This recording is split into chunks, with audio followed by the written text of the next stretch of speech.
lots of problems they design, test and build. Every time they redesign, the solution might get better. This is where we call engineering, and this is what an engineer does. This is where we call engineering, using science and math to solve problems. Engineers solve lots of problems they design, test and build. Every time they redesign, the solution might get better. This is where we call engineering, and this is what an engineer does. Newton's first law of motion. A rayuwarmu ta yau da kullum idan mun lura da kyau za mu fahimci cewar ana buƙatar ƙarfi gurin motsa abin da yake tsaye kamar mota, lilo, ƙwallon ƙafa da dai sauransu. Haka zalika ana buƙatar ƙarfi gurin tsaye da abin da yake motsi ko yake tafiya. Shin ka taɓa lura idan an bugi ƙwallon ƙafa umarni aka bata ta tafi? Amma sannan a hankali sai ta tsaya ta hanyar bijirewa wannan umarni.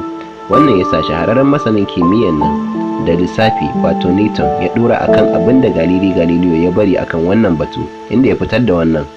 Abin da yake tsaye zai kasance a haka har abada, haka ma abin da yake motsi ko tafiya shi ma zai kasance a haka har abada, sai dai idan ƙarfi ne ya sauya hakan. Domin fahimtar wannan batu sai mun gane unbalance force, ƙarfin da ɗaya rinjaye ɗaya. A wasan igiya ɓangare biyu ne kowanne ke sa ƙarfi wato force domin rinjayar ɗaya ɓangaren. Idan ba wanda ya samu nasara sai mu ce ƙarfinsu ya zo daidai wato balance force. Idan ɓangaren hagu ya rinjaye ɓangaren dama sai mu ce ƙarfinsu bai zo daidai ba wato unbalance force. Hakan yana nufin darajar ƙarfin da ɓangaren hagu suka sa ya rinjaye na ɓangaren dama. Idan da su ma ɓangaren dama za su saki igiyar, ɓangaren hagu za su faɗi da baya. Duk da haka ɓangaren dama su ma za su ji wani ƙarfi ya ja su baya. Wannan na faruwa ne sanadiyar inertia. Ma'ana idan abu na tsaye so yake ya ci gaba da tsayuwa har abada ba sauyi. Haka ma idan abu na tafiya ko motsi so yake ya ci gaba da hakan har abada. Wannan ɗabi'a da kowane abu yake da ita ke kira inertia. Inertia ta kasu kaso uku. Akwai inertia at rest, inertia of direction, and inertia of motion. Bari mu shiga cikin motar nan domin mu baku misali akan inertia. Idan fasinja na tsaye, motar ta fara tafiya katsam, zai ji an ja shi baya, bangaren kansa zuwa kirjin shi.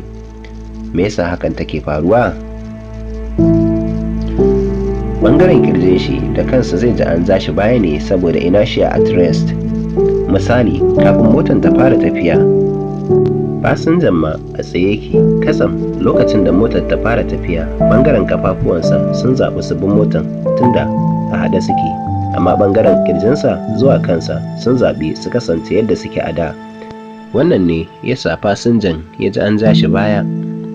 Inertia at rest wata tirjiya ce da kowane abu na tsaye yake da zarar an tilasta masa ya motsa. To me zai faru idan motar za ta sha shataletaren hagu? Hakan zai sa fasinjan su ji an za su dama. Wannan ita ce inertia of direction. Inertia of direction wata tirjiya ce da abu mai tafiya ko motsi yake samu da zarar an sauya mashi layi. Amma da zarar direba ya taka birki katsam, motar tsayawa za ta yi, sai dai fasinjojin motar za su ji kamar an tunkuɗa su gaba da zummar su ci gaba da tafiya. Wannan ita ce inertia of motion.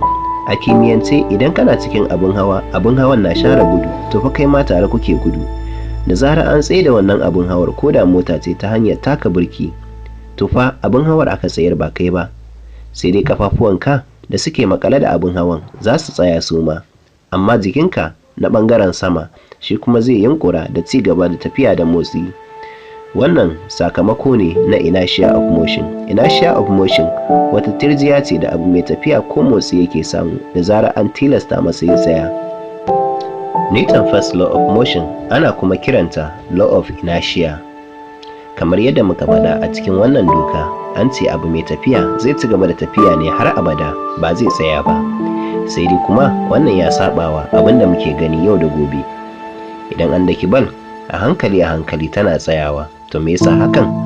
Wannan aiki ne na friction force. Bari mu waiwayi abin da muka koya abin da ke tsaye zai ci gaba da kasancewa haka har abada, haka ma abin da yake motsi ko tafiya shi ma zai kasance a haka har abada, sai dai idan ƙarfi ne ya sauya hakan. Unbalanced force, ƙarfi ne da ɗaya ke rinjayar ɗaya. Newton's law of motion ana kuma kiran shi law of inertia. Inertia wata tirziya ce da abin da ke tsaye ko motsi ke samu da zarar an tilasta masa motsawa, sauya layi ko kuma daina motsi kwata-kwata. Inertia ta kasu kaso uku: inertia of rest, inertia of motion da kuma inertia of direction. Wannan shine ya kawo ƙarshen bidiyon mu na wannan darasi.